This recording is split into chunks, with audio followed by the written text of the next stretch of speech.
A locked valise hides more than secrets. It holds danger. Welcome to the Mysterious Casebook. I'm your host, Alexander. I love seeing this community grow.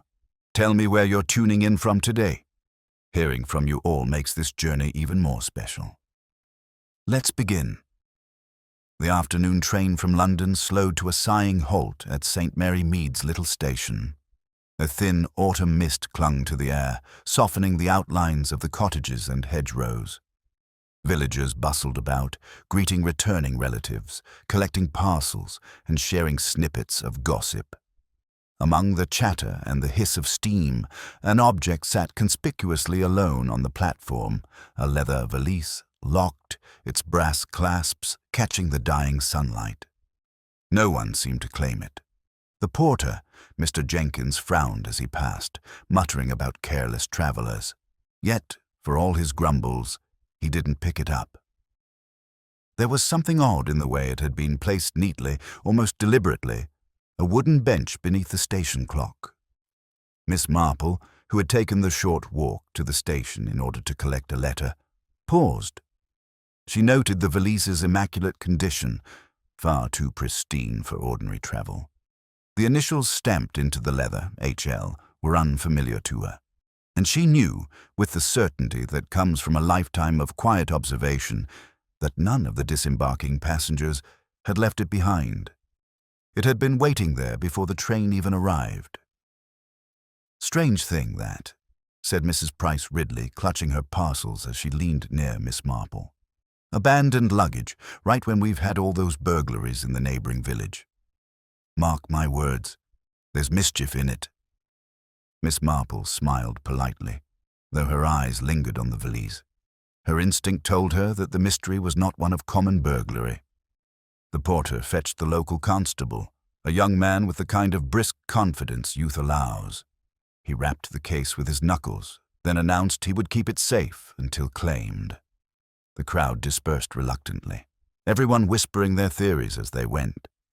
Yet Miss Marple lingered by the notice board, seemingly absorbed in the schedule of trains. In truth, she was watching the constable. He struggled with the valise's weight, too heavy for clothing, too solid. She could almost see the moment he wondered the same thing. That night, word spread quickly that the locked valise had been brought to the vicarage for safekeeping, awaiting the arrival of Scotland Yard in the morning. The vicar himself insisted it was better to leave it unopened. "No need to alarm the village further," he said gravely. But the alarm, once seeded, grows on its own. By the next morning, speculation buzzed through the high street.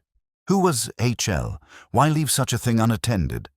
And why had the constable, pale-faced, refused to answer when Mrs. Bantry directly asked what lay inside? Miss Marple, seated in her garden with her knitting, heard the hurried footsteps of young Minnie Cresswell, the station-master's daughter. She arrived breathless, cheeks pink with excitement. "They've opened it," Minnie whispered, leaning close. And inside, oh, Miss Marple, it wasn't wearing clothes at all. It was a body, folded up as neat as anything, like it had been waiting there all along. The knitting needles paused in Miss Marple's hands. Her eyes, bright and calm, lifted toward the distant sound of the station clock striking 10.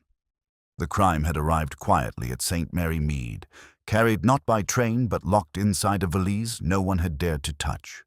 And the question that hung in the misty air was not only who the poor soul was, but who in the village knew they were there all along.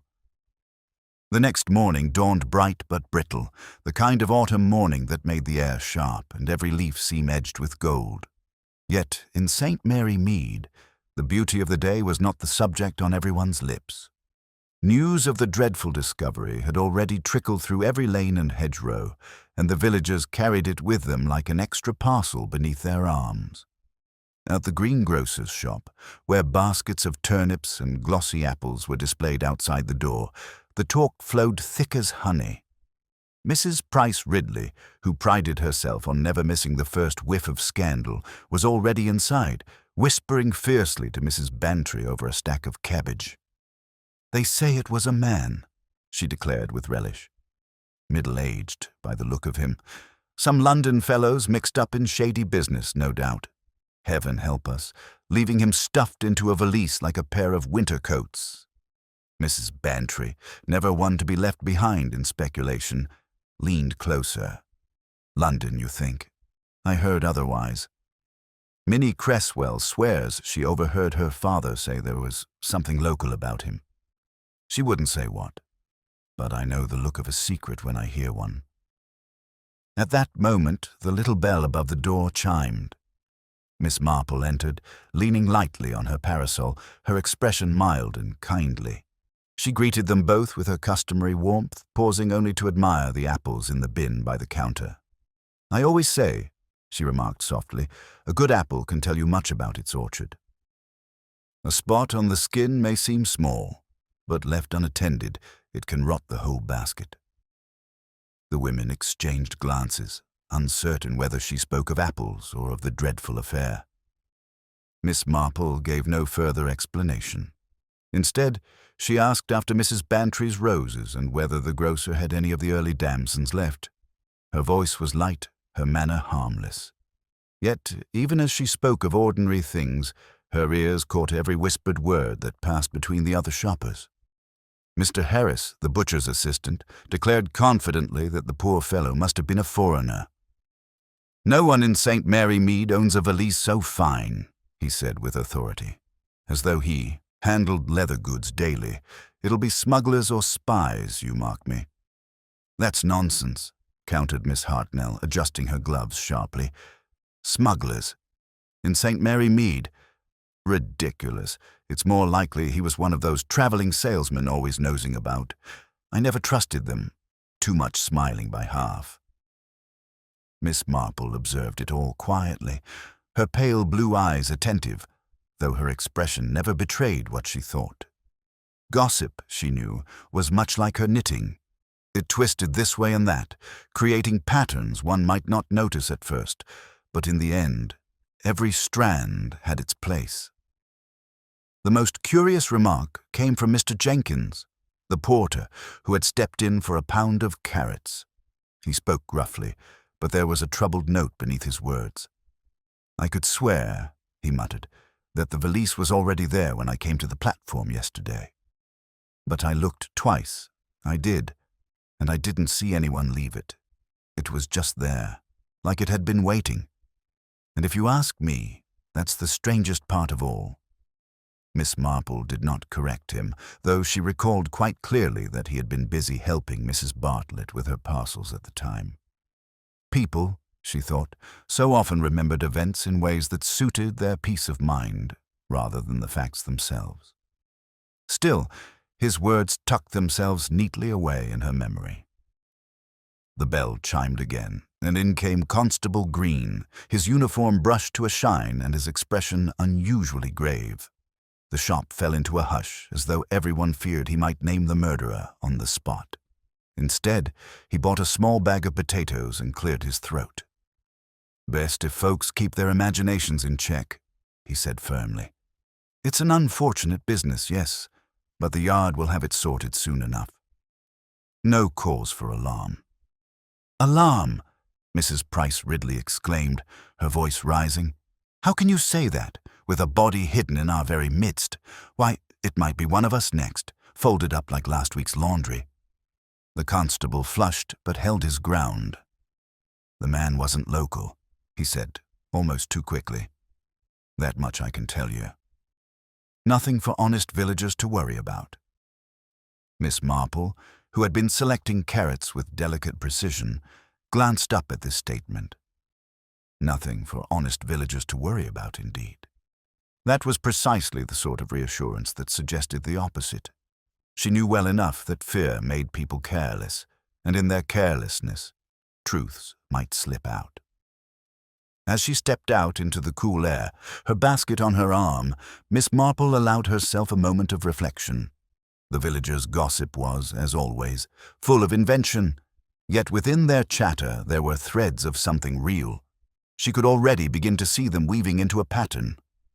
From behind her, the voices spilled out through the shop door once more, louder now, overlapping in their eagerness to be heard. It was almost too much, this wave of speculation, but Miss Marple paused at the corner, listening just a moment longer. For among the clamour of voices, one quiet phrase carried through. It was a young man's voice, low but insistent. "I tell you, I saw him before. Here, in the village, a fortnight ago." Miss Marple's steps faltered ever so slightly. That was the first true thread in the tapestry. Someone knew the dead man. Not a stranger from London, not a smuggler or spy, but a figure who had walked St. Mary Mead's lanes not so long ago. And if that was true, then someone in the village was already lying. By the following afternoon, the village had already settled on a suspect. It was as inevitable as the vicar's sermon on Sunday mornings. In St. Mary Mead, when scandal arose, suspicion quickly found a resting place, and in this case, it alighted upon Mr. Lionel Bartlett, a man whose misfortunes had long made him the subject of whispers. Mr. Bartlett, a widower of 50 with thinning hair and a fondness for whiskey, lived in a small cottage on the edge of the village. His financial troubles were no secret, nor was his tendency to quarrel loudly in the high street when in his cups. By the time the grocer's boy carried the evening deliveries, half the village had repeated the same story. The initials on the valise, HL, must belong to someone Bartlett had crossed. At the Blue Boar Inn, Mr. Bartlett himself sat hunched over a pint, muttering defensively as others cast sidelong glances. Constable Green had already called upon him that morning, and though nothing was officially said, the mere act of questioning had confirmed the villagers' worst suspicions. "He was seen arguing last week," Mrs. Bantry insisted, voice dropping to a stage whisper as she recounted the tale to Miss Marple during a stroll past the post office. Some stranger at the inn, sharp words exchanged, and now a body turns up. What further proof could anyone want? Miss Marple inclined her head, knitting a bag looped neatly over her arm. "Quarrels can arise easily when two gentlemen disagree," she said mildly. "Though I have often noticed that those most inclined to loud arguments are seldom the ones to commit such dreadful acts. Rather like sparrows, they make an awful noise, but rarely do more than flutter." Her remark earned a puzzled frown from Mrs. Bantry, who was certain the case was simple. Yet Miss Marple's eyes, serene as ever, betrayed nothing of the quiet calculations forming in her mind. Later that day, Miss Marple passed by the Blue Boar herself. Through the open window, she heard Mr. Bartlett's rough voice protesting to anyone who would listen. "It's nonsense. That's what it is. I never saw the man before in my life. A valise, indeed. What would I want with such a thing? Haven't got enough money to afford it, let alone stuff it with a corpse." Laughter rippled uncomfortably among the drinkers, though none seemed eager to side with him. In St. Mary Mead, reputation often counted more than fact, and Mr. Bartlett's reputation was already poor. Inside the inn, Archie Jackson, the landlord, leaned close to the constable. "He's the one, mark my words. He came in here with his pockets nearly empty, but 2 nights ago he had notes enough to pay for 3 rounds. Where would a man like him come by money so suddenly?" Constable Green puffed up at the remark, as though pleased to have his suspicions reinforced. "Best not to say too much," he warned, though his tone carried the air of agreement.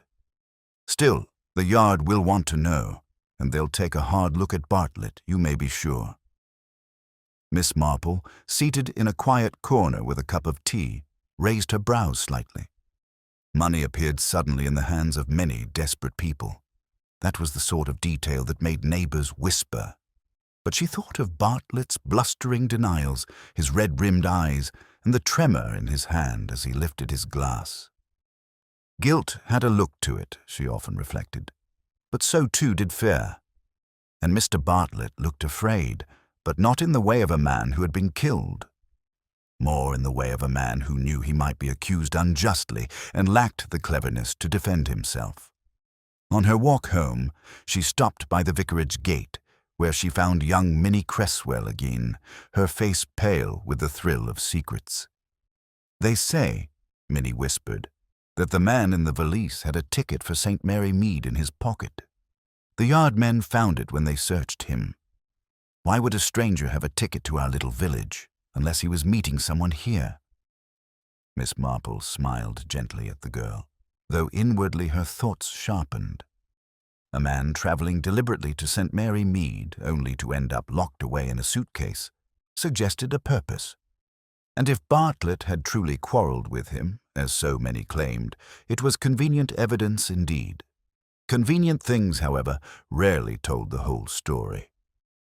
That evening, as the lamps were lit along the village street, Miss Marple sat by her window, knitting needles clicking softly in her hands. She remembered a case in her youth, long before anyone thought to ask her opinion, when a scullery maid was dismissed for stealing silver spoons. All the household had agreed it must be her after all. She was poor, resentful, and had been seen near the pantry. Only later, when the master's son confessed on his deathbed, did anyone recall that the maid had no opportunity. Suspicion had simply clung to the easiest target. So it was now with poor Mr. Bartlett. An easy target, yes, but an easy target was rarely the true one. Outside, the night was still. Yet from the lane below her cottage came the sound of hurried footsteps, then the murmur of a man's voice, speaking low. Miss Marple rose, parting the curtain ever so slightly. She saw Mr. Bartlett himself stumbling past, shoulders hunched, speaking angrily to no one in particular, and as he turned the corner, another figure stepped from the shadows of the hedge, watching him go with an intensity that made Miss Marple's breath catch. Someone, it seemed, had a very particular interest in Mr. Bartlett's movements. The village might be content with its obvious suspect, but Miss Marple knew that the true puzzle was only beginning. The following morning, Miss Marple set out along the high street with her shopping basket, her steps measured and unhurried.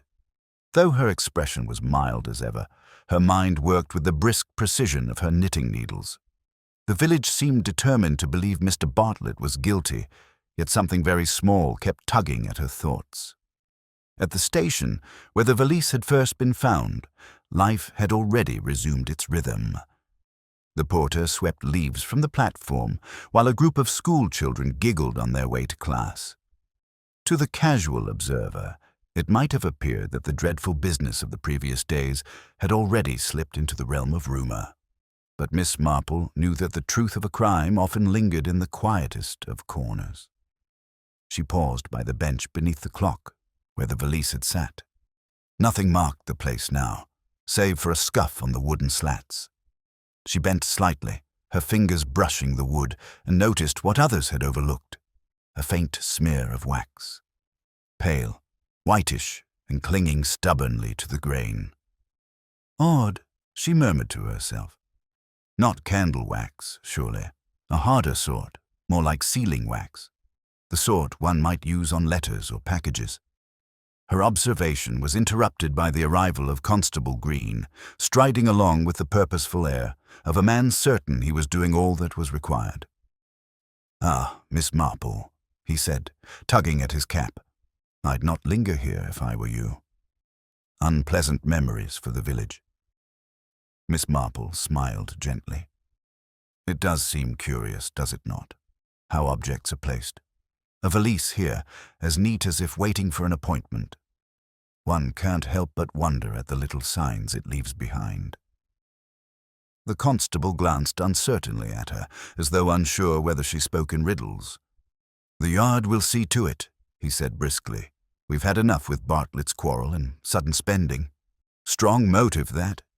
Miss Marple inclined her head, but her thoughts remained fixed on the wax. It was such a trifling detail, yet trifles had a way of unraveling knots. Later, in the high street, she stopped at the haberdashery for a length of blue thread. There she found Miss Hartnell engaged in vigorous debate with Mrs. Price Ridley.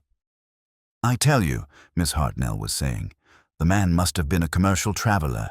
Why else carry such a fine value? Selling notions, perhaps. I always distrusted them, too smooth by half." "Nonsense," Mrs. Price Ridley retorted. "It was Bartlett's doing, plain as day. Look at his temper.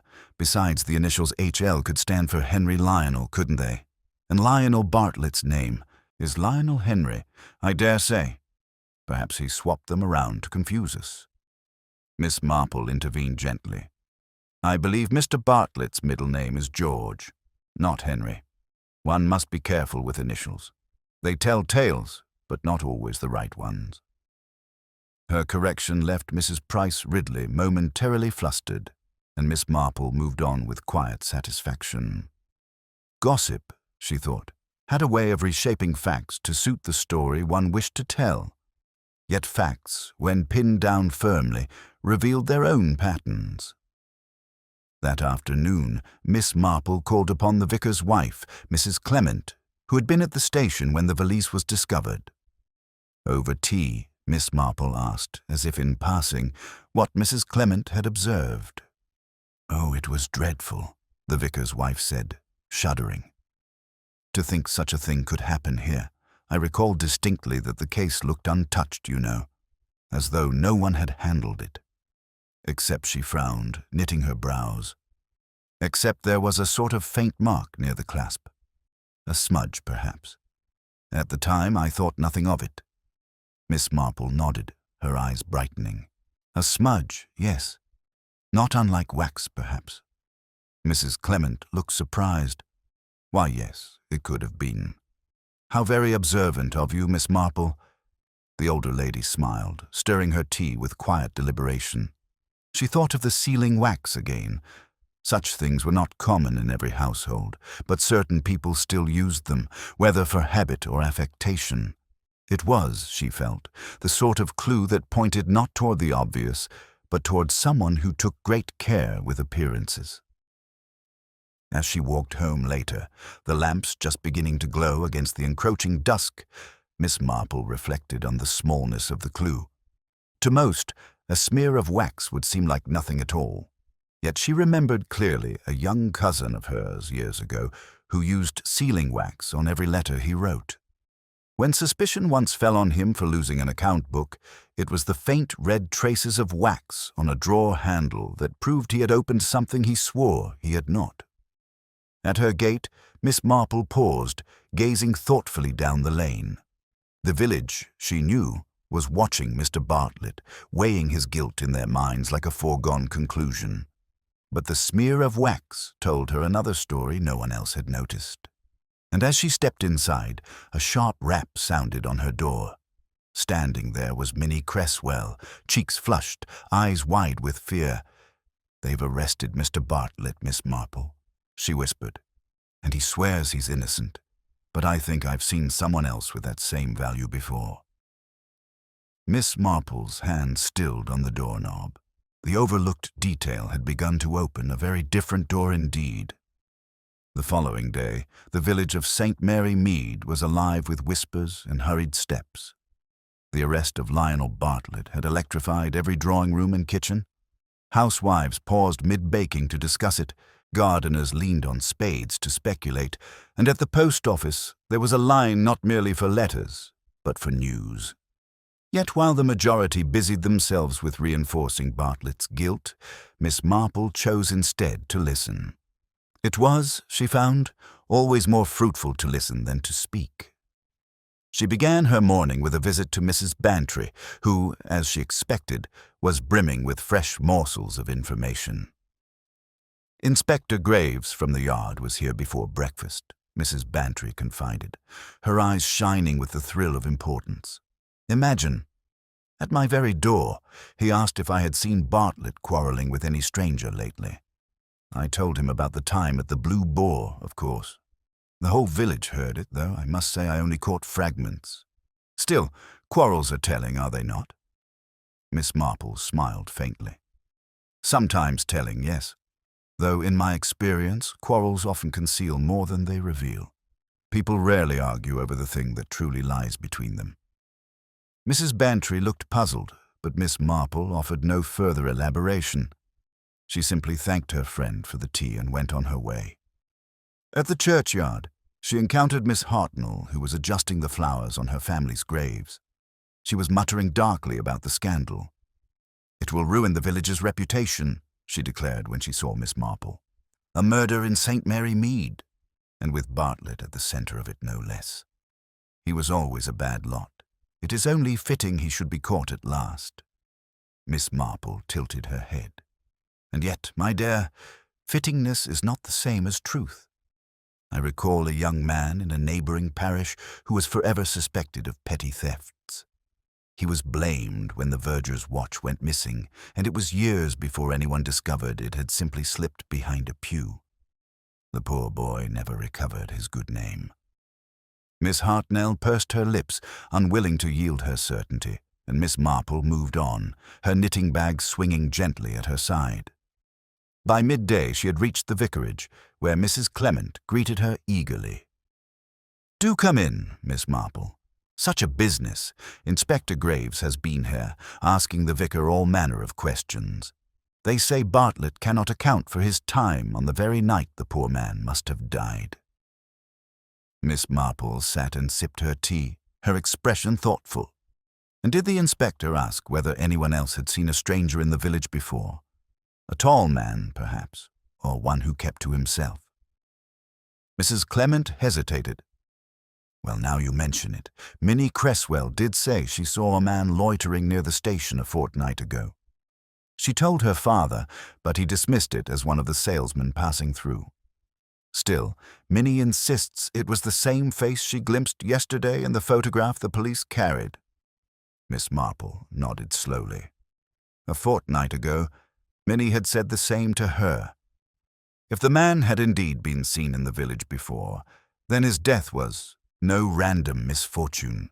He had come here for a purpose, and someone had known he was coming. Later that afternoon, Miss Marple stopped at the Blue Boar. Inside, Archie Jackson, the landlord, was polishing glasses, his face unusually pale. "Business is dreadful," he grumbled. "Folks are afraid to drink, would you believe it? They whisper Bartlett killed that fellow right under my very roof. And yet—" He broke off, his eyes darting toward the corner. Miss Marple followed his gaze and saw Mrs. Price Ridley deep in conversation with Inspector Graves himself. Her hands fluttered, her face alight as she recounted every detail she could muster. The inspector, tall and precise, listened with an air of politeness tinged with weariness. When he noticed Miss Marple, he inclined his head. "Good afternoon, madam. I gather you are one of the more observant members of this community." Miss Marple's eyes twinkled. "I do watch, Inspector, though mostly from the sidelines. It seems to me that Bartlett's guilt has been assumed rather quickly." Graves raised a brow. He quarreled with the victim, had no proper alibi, and was suddenly flush with cash. "It is not an assumption, but a fact." "Perhaps," Miss Marple said gently. "And yet money appears suddenly in the hands of many who are not murderers. A lucky bet at the races, for instance, or an unexpected loan. As for quarrels, one often quarrels with those one fears rather than those one would harm." The inspector regarded her with polite skepticism, but Miss Marple noticed the faint tightening of his lips. He was not a man who enjoyed doubt. When she returned home at dusk, Miss Marple sat quietly with her knitting, reviewing the day's words. Secrets had begun to slip through the cracks of gossip. Minnie's certainty, Mrs. Clement's recollection, and Archie Jackson's unease all pointed away from Bartlett and toward something deeper. As the clock struck 7, there came a knock at her door. Opening it, she found Minnie once more, pale and breathless. "Miss Marple," she whispered. "I shouldn't say it, but I must. I saw someone leaving the vicarage garden last night, someone who had no business there, and I think they were carrying a stick of sealing wax." Miss Marple's eyes sharpened, though her smile remained gentle. Another secret revealed itself, and with it, the threads of the puzzle drew tighter. The news of Bartlett's arrest had not yet settled when another disturbance shook St. Mary Mead. It came on a damp, unsettled evening when the mist thickened early and the lamps along the high street glowed like wavering stars. Miss Marple had just settled into her chair with her knitting when the sound of hurried footsteps and a frantic knocking rattled her door. Minnie Cresswell stood there, soaked from the mist and trembling. "Oh, Miss Marple, it's happening again. Someone tried to break into the vicarage. The vicar's wife is beside herself, and Constable Green has gone for Inspector Graves." Miss Marple wasted no time. Gathering her shawl, she accompanied Minnie through the damp lanes toward the vicarage. A crowd had already gathered at the gate, Mrs. Price Ridley clutching her shawl tightly, Mr. Harris the butcher shaking his head, and several children peering wide-eyed from behind their mothers' skirts. The vicar himself stood pale and stern at the doorway, a lantern held high. "It was only half an hour ago," he explained as Miss Marple approached. "My wife heard a noise by the study window. When I went out, I found the latch had been tampered with. And look," he pointed toward the sill, where a scrap of wax glistened faintly in the lantern light. A murmur swept through the onlookers. Miss Marple bent close, her keen eyes examining the substance. It was the same whitish smear she had noted on the station bench, a curious repetition, unlikely to be a coincidence. "Did you see anyone?" she asked softly. The vicar shook his head, only a shadow slipping away toward the hedgerows, too quick to follow. Inspector Graves arrived then, striding briskly through the mist. His expression, usually one of measured confidence, was taut with irritation. "Twice in 3 days," he muttered. First a body in a valise, now an attempted burglary at the vicarage. This is no ordinary village mischief. The villagers erupted in speculation at once. Some insisted Bartlett must have accomplices. Others whispered of spies or vagrants. Miss Hartnell, never shy with her opinions, declared loudly that it was proof of foreign influence. "Mark my words, it all stems from abroad. Nothing like this would ever happen in a respectable English parish." Miss Marple said nothing. Her eyes followed the ground, where faint footprints were visible in the damp soil. They were not the heavy, uncertain steps of Lionel Bartlett, who dragged his feet when drunk, but rather the swift and deliberate impressions of someone younger, lighter, and more careful. She tucked the detail away quietly, like a stitch in her knitting, to be drawn out when the time was right. Inside the vicarage, Mrs. Clement was still shaken, though she managed to tell her story in detail. "I heard the scraping, Miss Marple. A steady, deliberate sound, not a drunken fumbling, and then I glimpsed the figure slipping away. Tall, I think, taller than the vicar. Oh, it was dreadful." Inspector Graves pressed her with questions, but it was clear she could add nothing further. He left 2 constables to guard the house and assured everyone that London detectives would arrive within the day. As the villagers dispersed, their voices buzzing with theories, Miss Marple lingered a moment by the gate. The wax on the sill glimmered faintly in the lantern light. She remembered Minnie's frightened words the night before. Someone carrying sealing wax where none was needed. Someone who did not belong in the vicarage garden. Walking home, Miss Marple reflected on the curious timing. With Bartlett safely behind bars, why should another crime occur? If Bartlett were guilty, the matter should have been finished. Instead, someone had risked exposure to tamper with the vicar's study. That fact alone, she thought, cast the greatest doubt upon his guilt. As she reached her cottage, the church clock struck 9. The mist curled low across the lane, muffling sound and sight alike. Miss Marple paused, listening. For an instant, she thought she heard a rustle from the hedge, as though someone were watching. But when she turned, there was only silence and the pale gleam of moisture on the leaves. She closed her gate firmly and went inside, her mind sharper than ever. The second crime had not only deepened the mystery, but had also betrayed the hand of a player still at large, one who feared discovery enough to act recklessly. And though the village would sleep uneasily that night, Miss Marple knew the pattern was beginning to emerge.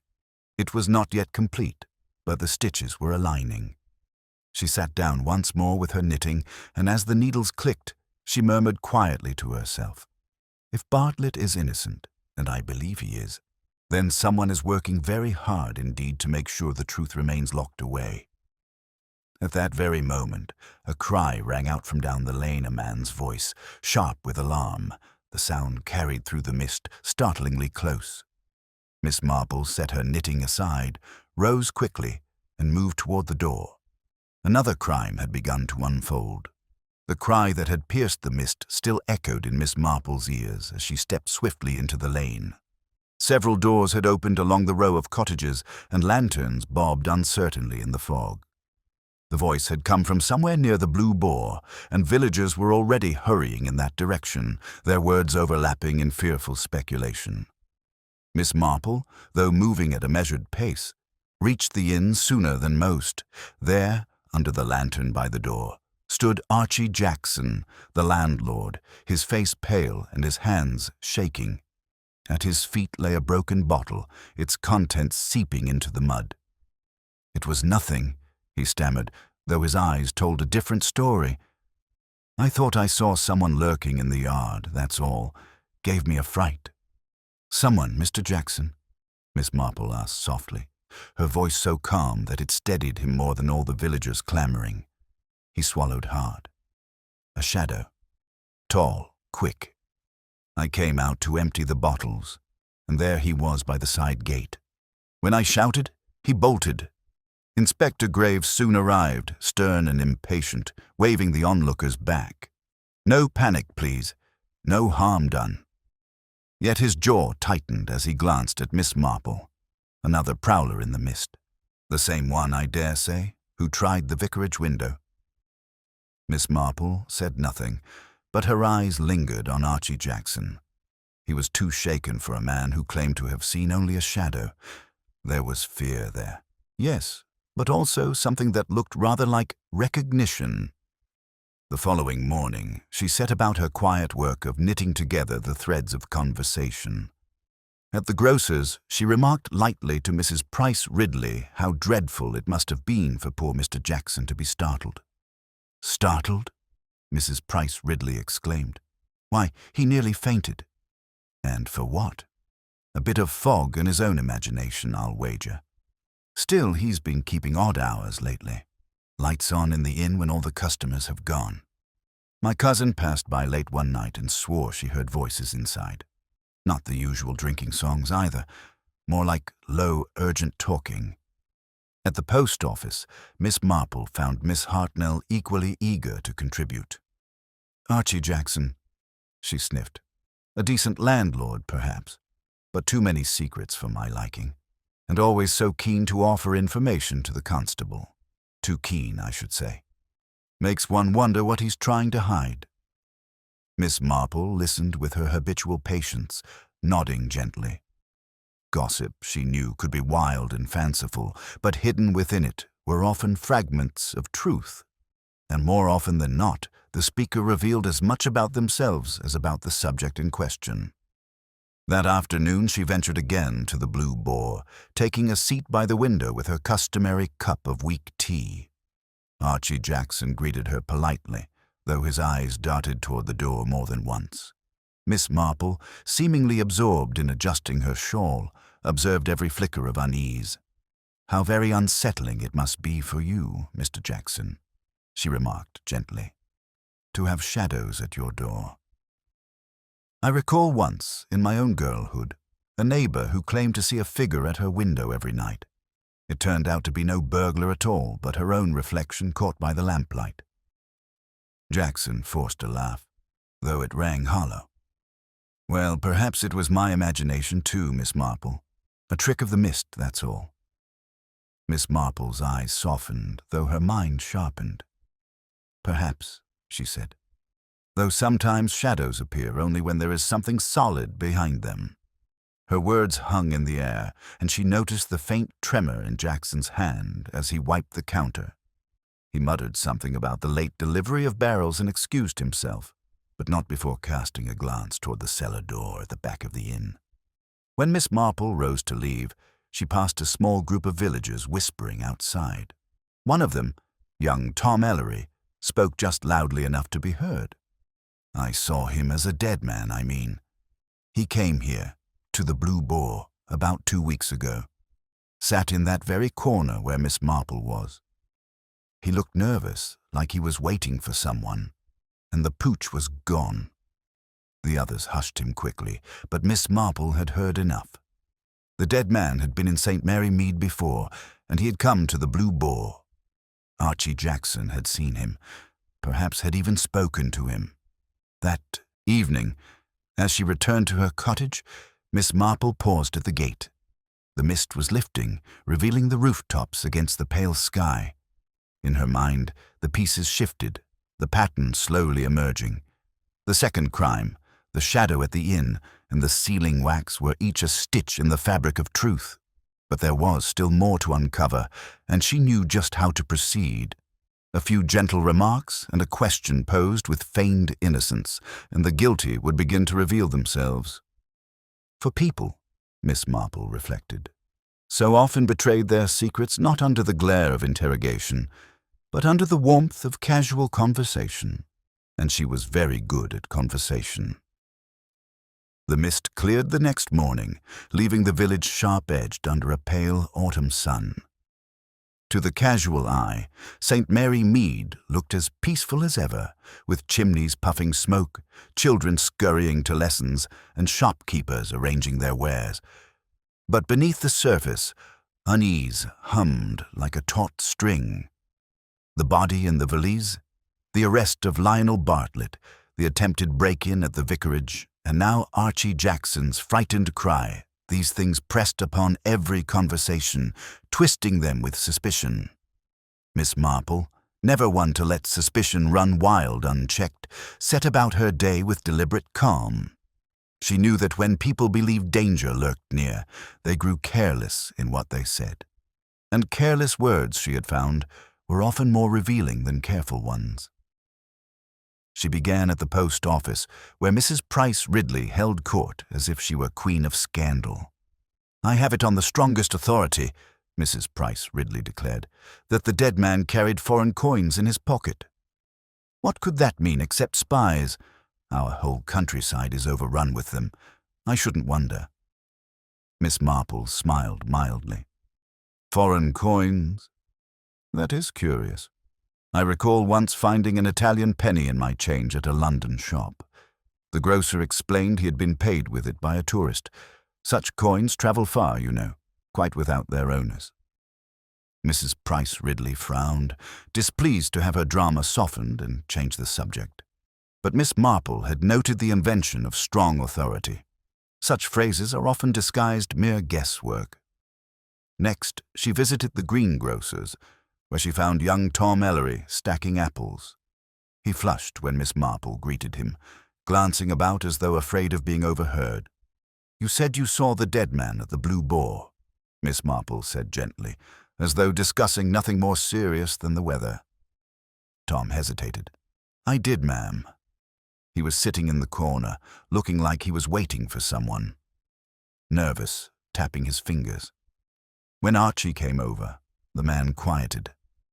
They spoke low, like they knew each other. But when I told Constable Green, he said I must have imagined it. That's why I've kept quiet since. Miss Marple laid a kindly hand on his arm. "It is a brave thing, Tom, to speak truth when others dismiss it. Often those small observations prove the most important." She left him reassured, but her mind turned over the matter. If Archie Jackson had indeed known the dead man, then his alarm at seeing a shadow outside the inn was no accident of nerves. It was recognition and fear of being exposed. That afternoon, Miss Marple took tea with Mrs. Clement at the vicarage. The poor woman was still shaken from the attempted break-in. "I can hardly sleep," Mrs. Clement confessed.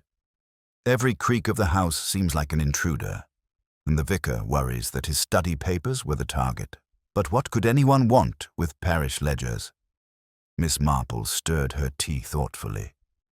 "Sometimes, dear, papers hide more than sermons and accounts. People have a habit of leaving things tucked between pages. Letters, receipts, even tickets.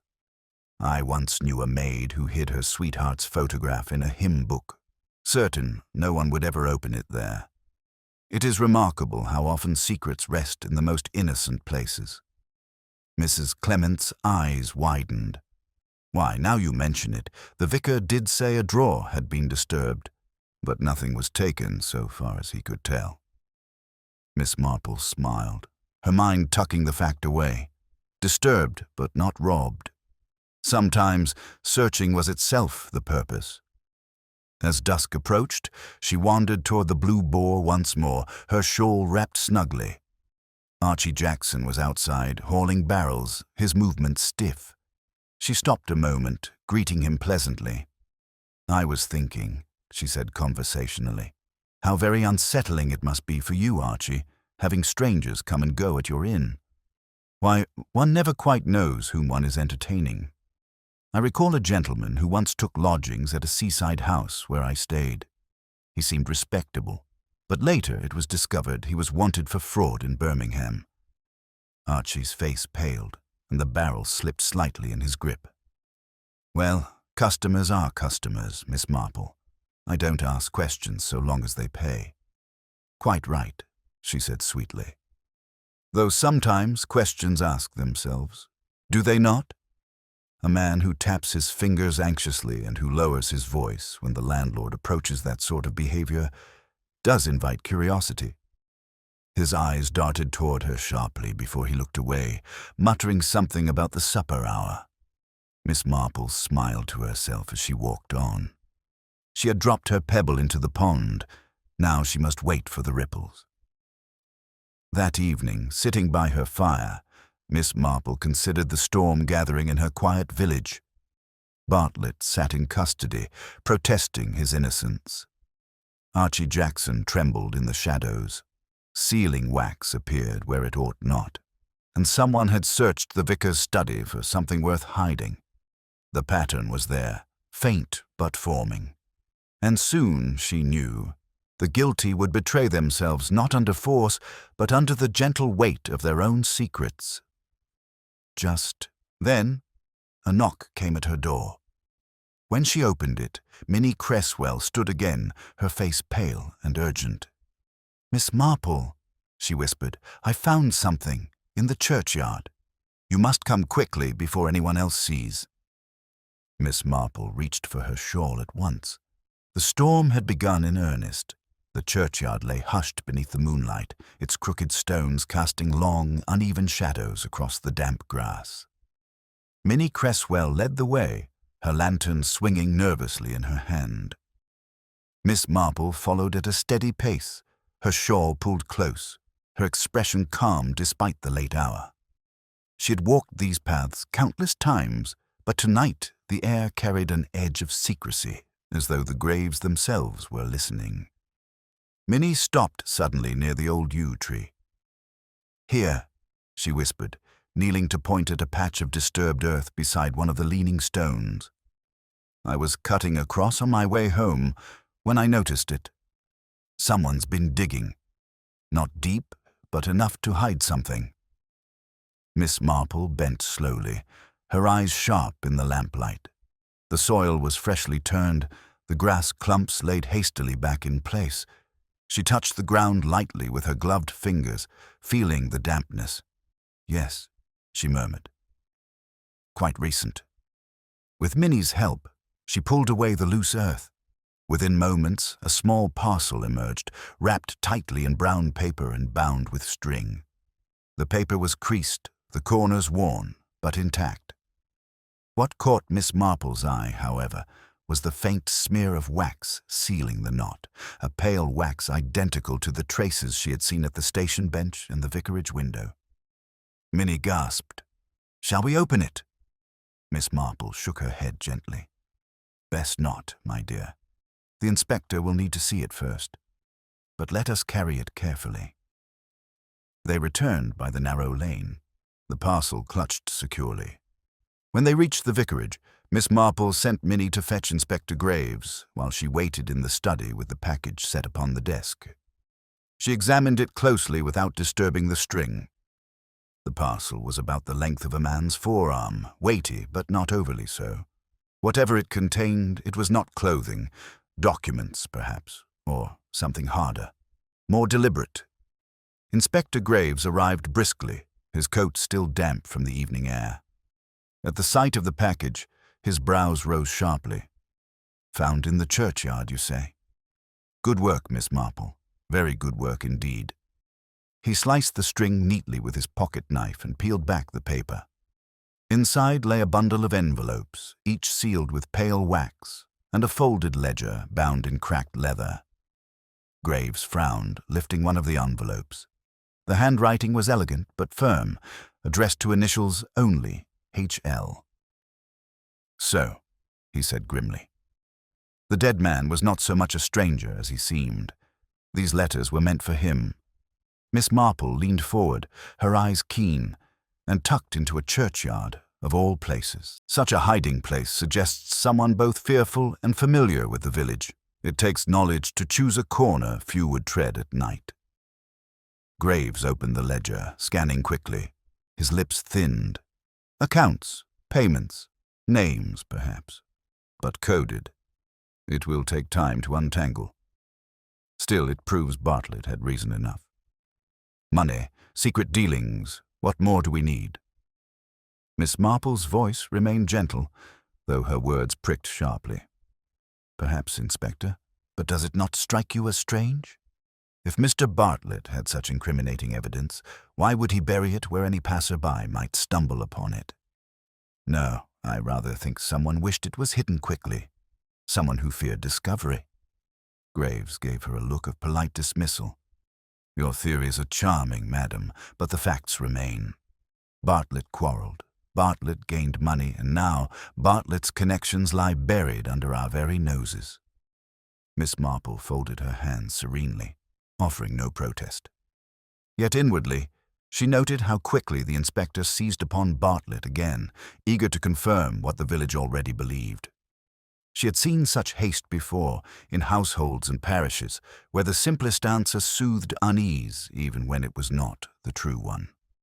After Graves departed, parcel and ledger in hand, Miss Marple walked home slowly under the stars. Minnie accompanied her part of the way, full of questions. Do you think Bartlett is guilty, Miss Marple? Do you truly? Miss Marple's smile was kind. I think, my dear, that guilt is not always as it appears.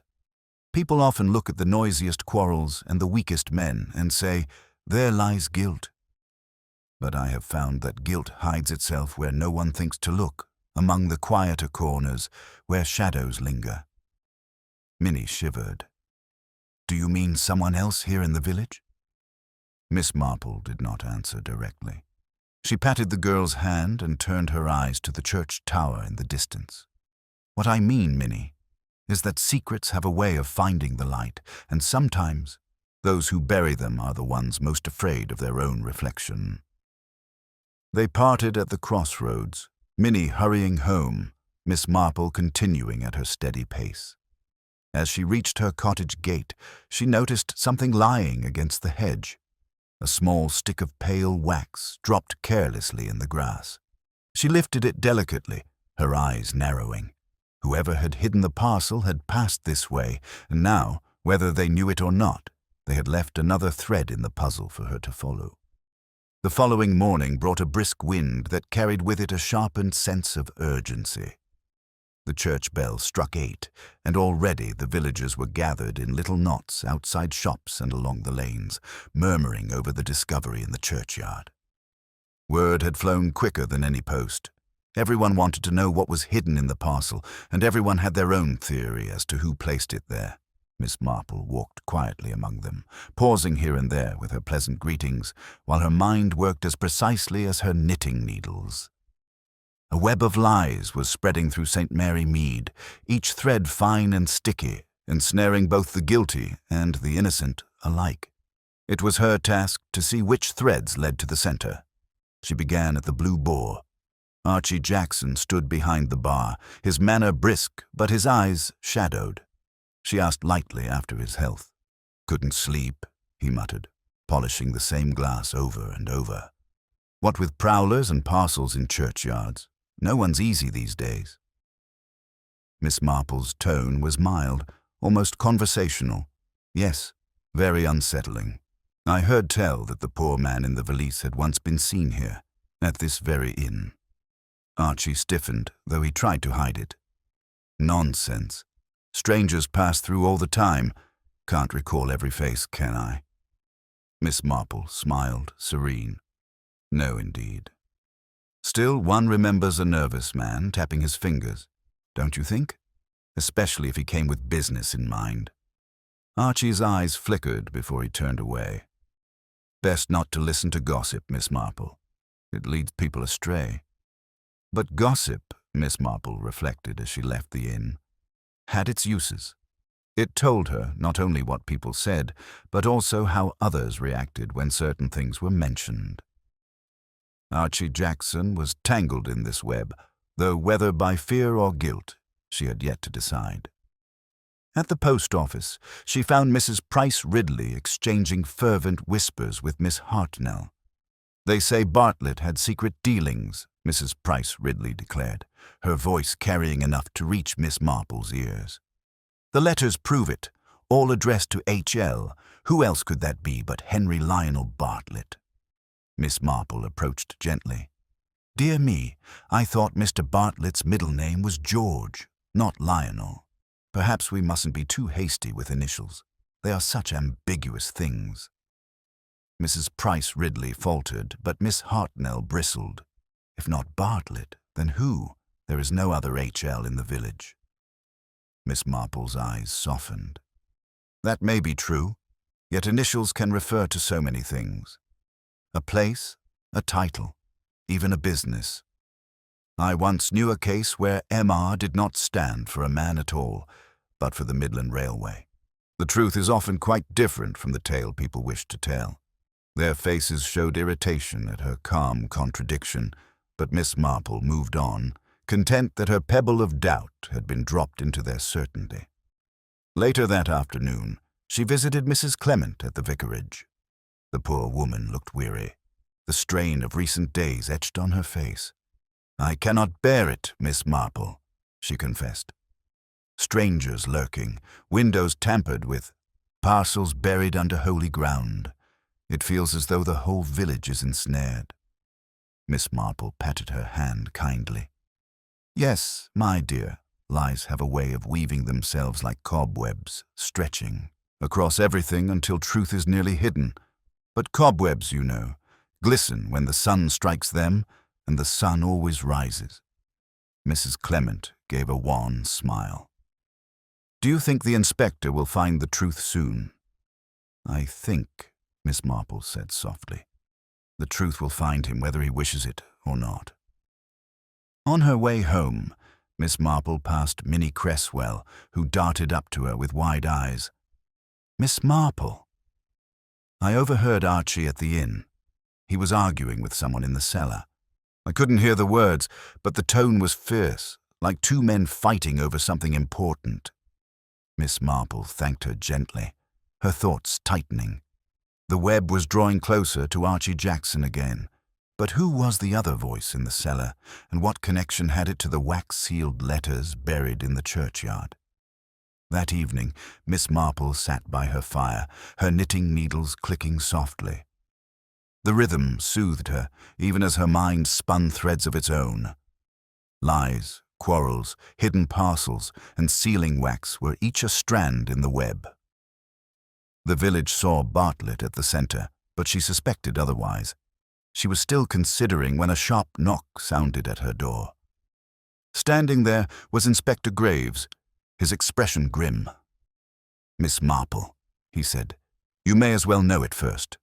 The ledger we found lists names of several from this very village, and one of them has already vanished. Miss Marple's eyes narrowed slightly, though her voice remained gentle. Vanished, Inspector. Then our web is tightening faster than we imagined. Inspector Graves stood rigid in Miss Marple's doorway, the lamplight throwing hard lines across his face.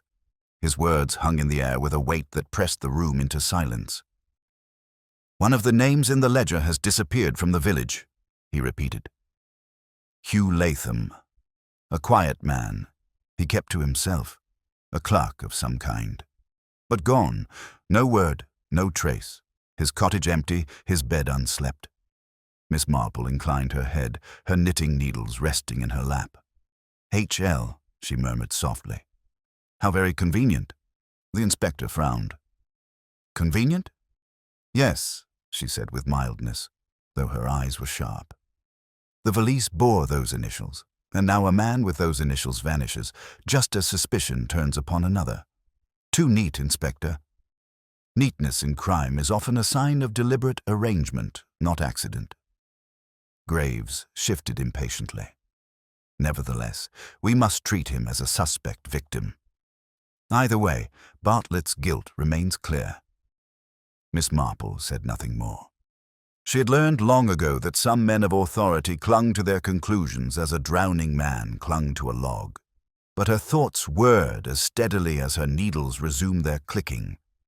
The next morning, the village was buzzing with the news.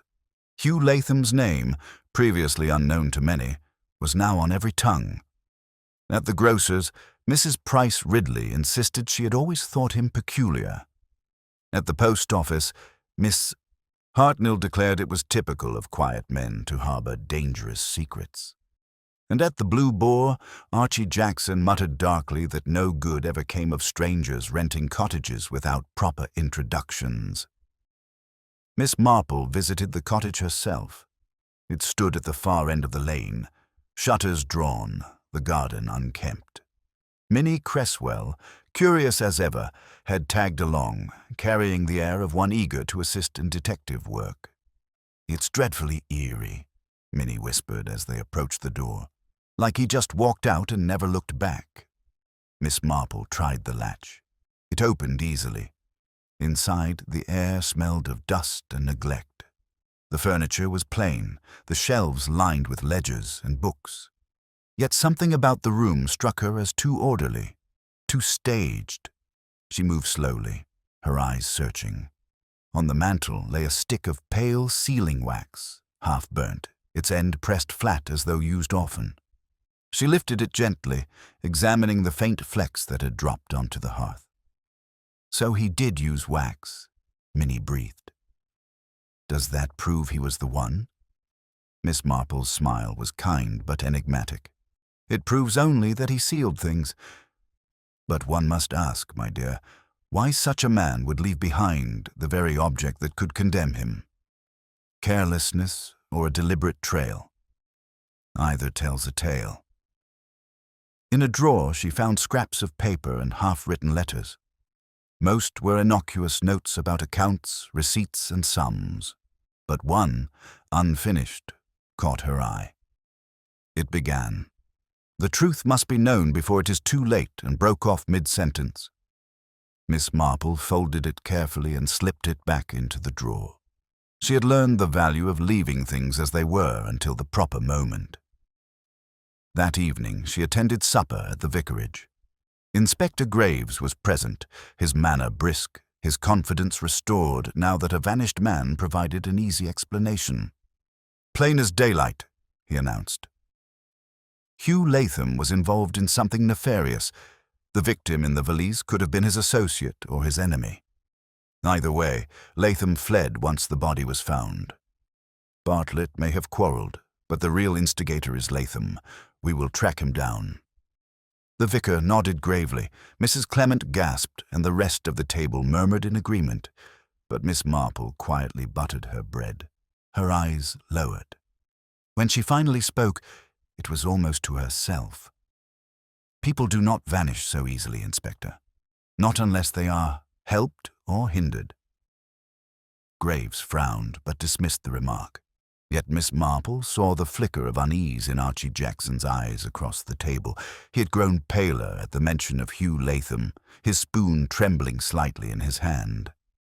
After supper, as the guests dispersed, Miss Marple lingered near the vicar's garden. Archie stepped outside for a breath of air, and she approached him softly. "Such a shock about Mr. Latham," she said. "I suppose you knew him better than most, since he frequented the inn." Archie flinched. He came by now and again. "Yes. Quiet man, not much to say." Miss Marple's tone was mild, almost kindly. And yet, you quarrelled with someone in your cellar, did you not? Minnie has good ears. Could it have been Mr. Latham, or another who wished you to keep his secrets? Archie's mouth opened, then closed. He muttered something about deliveries and hurried away into the night. Miss Marple watched him go, her expression thoughtful. The web was tightening indeed. One man died, another vanished, and lies wove thicker with every word. As she returned to her cottage, the church clock struck 9.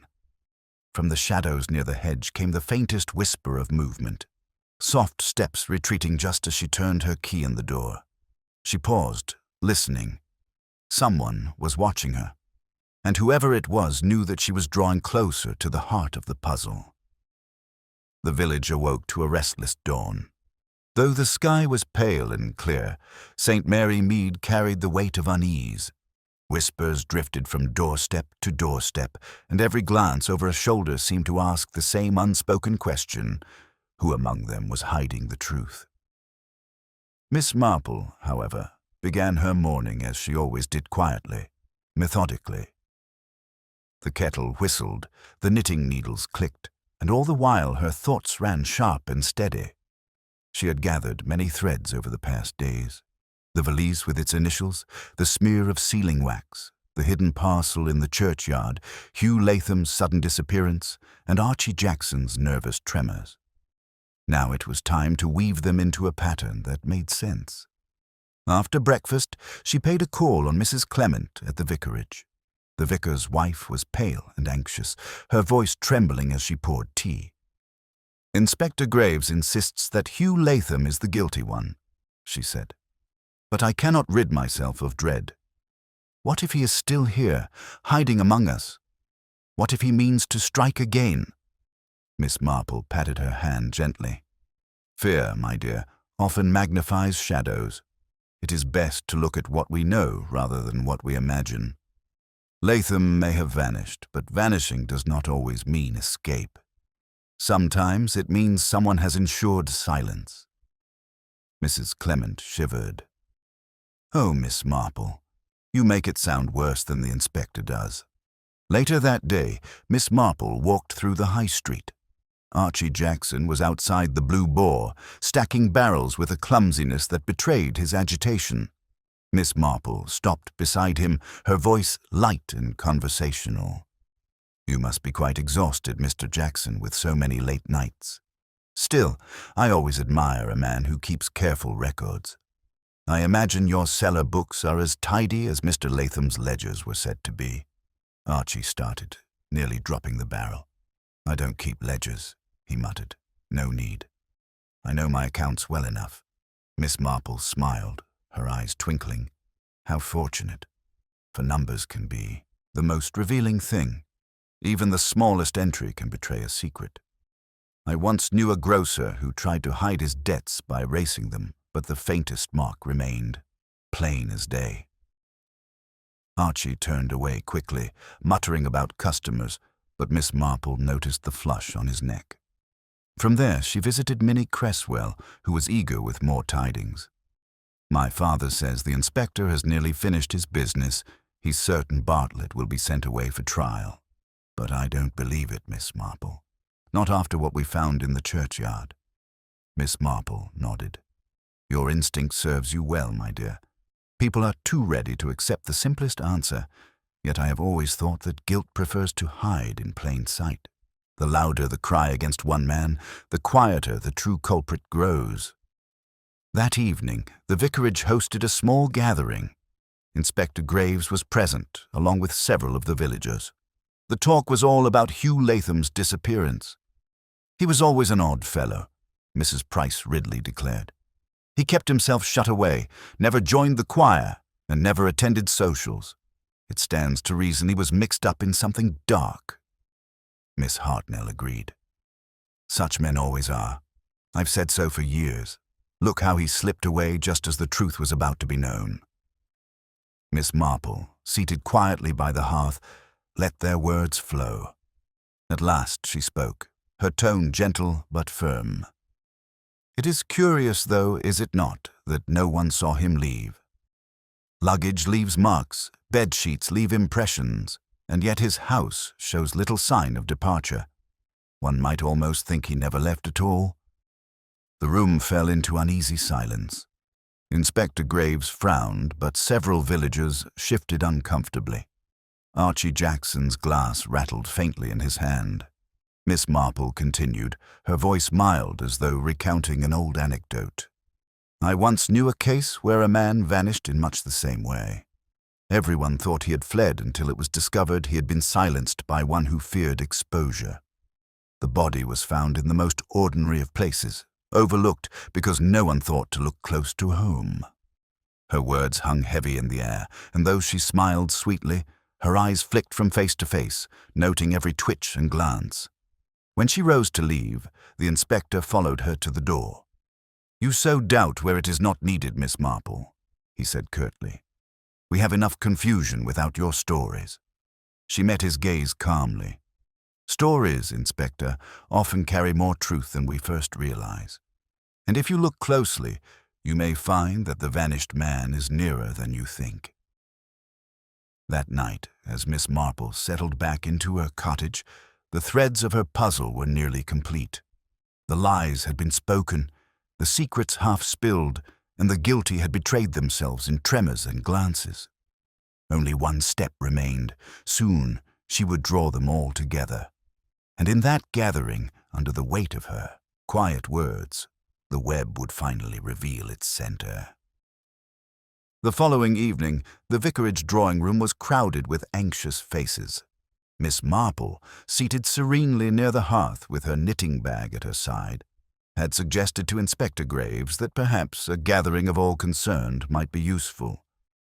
The inspector, though skeptical, had agreed, hoping perhaps that the presence of so many eyes might shake loose some confession or slip of the tongue. And so they came.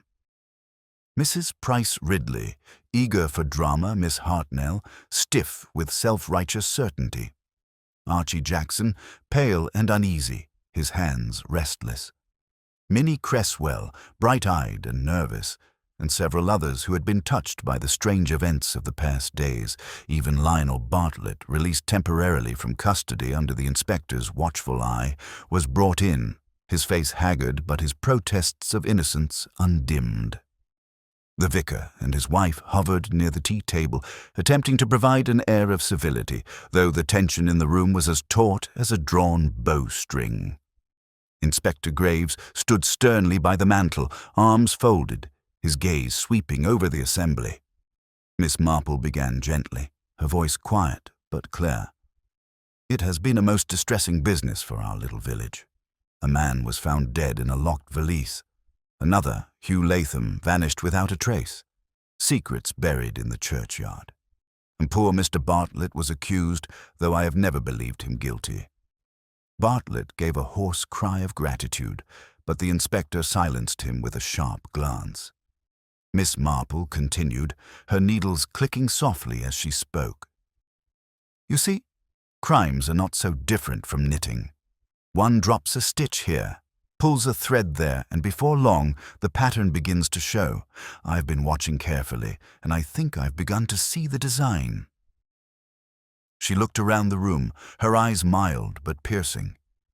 "There is, for instance, the matter of sealing wax. Such a small thing, and yet it appeared first on the bench at the station, then again at the vicarage window, and once more on the parcel buried in the churchyard. A curious thread, is it not?" A murmur rippled through the group. Archie Jackson shifted in his chair, his gaze fixed on the carpet. Miss Marple's gaze lingered on him only briefly before moving on. And then, the disappearance of Hugh Latham, a man whose initials matched those on the valise and who was known to have used sealing wax. Convenient indeed that he should vanish just when suspicion grew strongest. Mrs. Price Ridley leaned forward eagerly. "There, you see. Latham was guilty all along." Miss Marple's smile was faint, almost pitiful. Perhaps. And yet his house bore no true signs of departure. Clothes still in drawers, food left untouched, a letter half written and abandoned. Does that sound like a man who fled?" The room stirred uneasily. Minnie clasped her hands together, her eyes darting nervously toward Archie. "Jackson," Miss Marple went on, her tone light, as though recalling an old anecdote. "I once knew a case where a maid was said to have run away with silver spoons. Everyone agreed it must be so, for she was poor and desperate. But later it was discovered she had never left the house at all. She had been silenced, and the tale of her flight was invented to cover the truth." There was a long silence. Even Inspector Graves shifted slightly, his stern expression flickering with doubt. Miss Marple looked down at her knitting, adjusting a stitch with delicate precision. Then she lifted her eyes, their pale blue calmness sharper than any accusation. "So I thought, perhaps, we should all be here together, to see who trembles, who speaks too quickly, and who grows pale when certain names are spoken. For human nature, you see, cannot be so neatly hidden as a body in a valise." Her words fell like stones in a still pond. The villagers glanced at one another, suspicion suddenly darting in new directions. Archie Jackson's hand shook as he lifted his glass. Mrs. Price Ridley muttered nervously. Even Inspector Graves cleared his throat with discomfort. Miss Marple folded her knitting into her lap and gave the smallest of nods. The threads were nearly tied. One more careful tug, and the web would reveal its center. From outside, the church clock began to strike 9. Its solemn chimes echoed through the tense room, each note marking the approach of revelation. Miss Marple's eyes moved slowly from face to face. "The truth," she said softly, "is almost ready to show itself. And when it does, I fear it will not be what most of you expect." No one spoke. The air was thick with anticipation, with dread, with the weight of secrets pressing to the surface. And Miss Marple, serene as ever, sat waiting, her needles poised for the final stitch. The drawing room at the vicarage was so quiet, one might have heard the faint ticking of the mantel clock. Faces turned toward Miss Marple, their eyes wide with unease. Archie Jackson's hand trembled as he set his glass down, and Inspector Graves stood tense at the mantelpiece, his patience stretched thin. Miss Marple's voice, when it came, was calm and gentle, as though she were merely discussing her roses. It is always the smallest things that tell the largest truths. Sealing wax, for instance. Once a common habit, now rather unusual. Yet it appears again and again in this business on the valise, on the parcel in the churchyard, and on the vicarage window. She paused, her needles resting in her lap. Such repetition is no accident. It points to someone here, in this very room, who used it frequently. Not Hugh Latham, though he did keep sealing wax. No, poor Mr. Latham has been silenced, his disappearance too conveniently explained. Inspector Graves scowled. "You mean to suggest he is dead? Where is your proof, Miss Marple?" She looked at him with a gentle firmness. "The proof is in his cottage. Half-written letters, meals left uneaten, no signs of departure. That is not the way of a man who plans to flee. No, Mr. Latham never left St. Mary Mead." His silence was arranged. A murmur rippled through the room. Mrs. Price Ridley gasped, clutching her shawl. Minnie Cresswell's eyes grew round as saucers. Miss Marple's gaze shifted slowly, her eyes resting on Archie Jackson.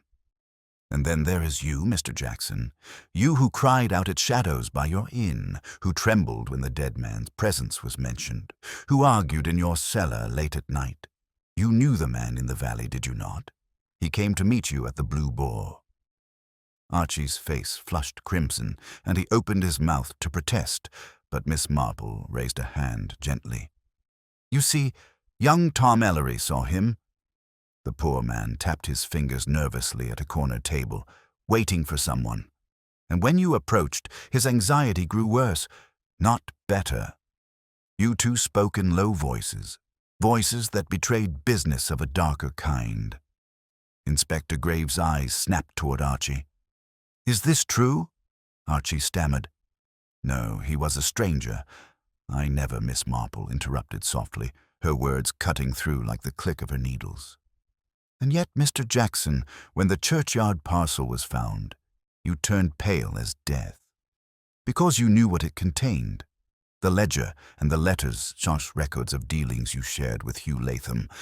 Deals of money, of smuggling, perhaps even of blackmail. Latham kept careful accounts, and when he threatened to expose the matter, you silenced him. A gasp broke from Minnie, and Mrs. Clement clutched her husband's hand. Archie's lips moved soundlessly, his denial crumbling before the weight of Miss Marple's steady gaze. She leaned forward slightly, her tone still gentle but unyielding. The body in the valley was not Hugh Latham. No, that unfortunate man was another who crossed you and your schemes, a man drawn here by promises or threats. You killed him and locked him in the valise to hide the deed. But then came the greater problem. Latham himself. He knew too much. And so you made him disappear, burying the evidence and planting suspicion neatly upon poor Mr. Bartlett, the most convenient scapegoat. All eyes turned to Bartlett, who stared in astonishment, his face pale but alight with sudden hope. Inspector Graves stepped forward, his voice sharp. "Are you accusing Archie Jackson of murder, Miss Marple?" Miss Marple nodded, her expression sorrowful. "Yes, Inspector, not one murder, but two, the valise man and Hugh Latham." Archie thought to bury the truth under wax and whispers, but lies, you see, are like loose stitches. They unravel at the gentlest tug. Archie rose suddenly, his chair scraping across the floor. "It's lies, all lies. You've no proof." But his voice shook, and sweat gleamed on his brow. Miss Marple regarded him with the pity of one who has seen such fear before. "Proof lies in the cellar of the Blue Boar, where you quarreled. Hugh Latham never left that place alive. His absence, his unfinished letter, and the trail of wax all lead to you." The room erupted in cries and murmurs. Inspector Graves barked orders. 2 constables moved to seize Archie, and the landlord sagged between them, his protests dissolving into broken denials.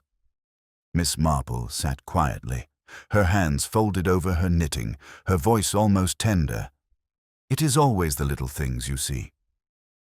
A smear of wax on a bench, a word spoken in haste, a glance that lingers too long. People reveal themselves, Inspector. One only needs to notice." The clock on the mantel struck the half-hour, its chime echoing through the charged silence. The mystery of the locked valise was solved, though its shadow would linger over the village for many days to come, and Miss Marple, serene as ever, resumed her knitting, her eyes thoughtful. She had seen once more the truth of human nature, its weaknesses, its greed and its fear, and knew the lesson would not be quickly forgotten. In the days that followed Archie Jackson's arrest, the village of St. Mary Mead returned, at least on the surface, to its familiar routines. The church bells rang as they always did. Hens clucked noisily in their coops, and the high street bustled with errands and gossip. Yet there was a subtle difference in the air, a lingering unease that seemed to cling to every doorstep and every whispered conversation. At the Blue Boar, shutters remained closed. The sign creaked in the autumn wind, and villagers passed by with furtive glances. None spoke openly of Archie Jackson, though his name lingered unspoken at the corners of their mouths. What had once been a place of laughter and ale now seemed haunted by the memory of secrets revealed. Lionel Bartlett, though freed from suspicion, walked the lanes with a humbled gait. He had protested his innocence so loudly that many had half believed his guilt, and now he bore the sting of that doubt. Miss Marple, meeting him near the post office, offered him a kindly smile. "People are quick to judge, Mr. Bartlett," she said gently. "But time has a way of softening tongues. Best you keep to your roses and your work. Innocence, once proved, speaks louder than gossip." He touched his cap, gratitude clouding his weary eyes. "I owe you more than I can say, Miss Marple. Without you, I'd be sitting in a cell, condemned for a crime I never touched." She inclined her head, her knitting bag tucked neatly under her arm. "It is not I who saved you, but the truth. And in truth, Mr. Bartlett has a way of slipping through the smallest cracks." At the vicarage, Mrs. Clement found relief in the return of calm. She spoke often of how dreadful it had been to hear footsteps in the night, and how grateful she was to Miss Marple for her quiet wisdom. The vicar, more solemn than before, gave sermons that touched gently on the themes of honesty and hidden sins, his words echoing the lessons the village had just endured. Inspector Graves departed after a week, his case concluded, though not without a touch of lingering discomfort. He had resisted Miss Marple's deductions until the very end, only to find her insight perfectly borne out by the evidence in the Blue Boar's cellar. When he took his leave, he gave her a stiff bow. "You have a sharp eye, Miss Marple," he admitted. "Sharper than most. I cannot say I enjoyed being corrected, but I am obliged to acknowledge it." Miss Marple smiled sweetly. "We each serve in our way, Inspector. You with your authority, and I with my knitting. One never knows which will unravel the tangle first." The village, though relieved, did not forget easily. Whispers persisted of the valise left upon the platform, of Hugh Latham's disappearance and final fate, and of Archie Jackson's trembling guilt. Mothers warned their children not to stray too near the inn, and Mrs. Price Ridley declared with satisfaction that she had suspected Archie all along, though most remembered differently. Through it all, Miss Marple remained her usual self. She tended her garden, visited with neighbors, and sat by her window with her needles, the steady rhythm of her knitting matching the steady rhythm of her thoughts. Yet beneath her gentle demeanor was a mind reflecting deeply on the nature of the crime. For it was not a matter of cleverness alone, but of human frailty. Greed, fear, secrecy. Such things did not belong only to Archie Jackson or Hugh Latham. They were threads woven into human nature itself, as much a part of village life as roses in the garden or gossip at the shop. One afternoon, Minnie Cresswell visited her, still full of questions. "Miss Marple," she asked softly, "how did you know it was Archie?" Everyone thought it was Bartlett or Mr. Latham.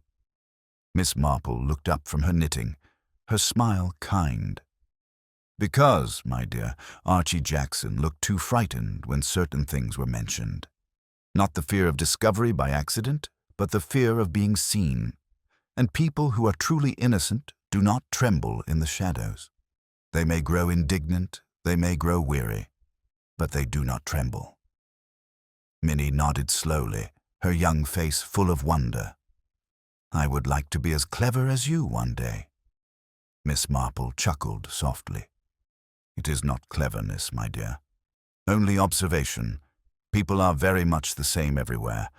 A quarrel at the Blue Boar, a scrap of sealing wax, a look too quickly hidden, all these are as plain as a dropped stitch if you take the trouble to notice."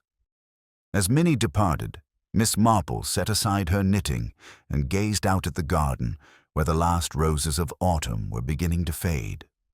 Life in St. Mary Mead would soon return fully to its old rhythm, the crime slowly folding into the fabric of village memory. But she knew another mystery would come, in time, for human nature was inexhaustible in its capacity for folly.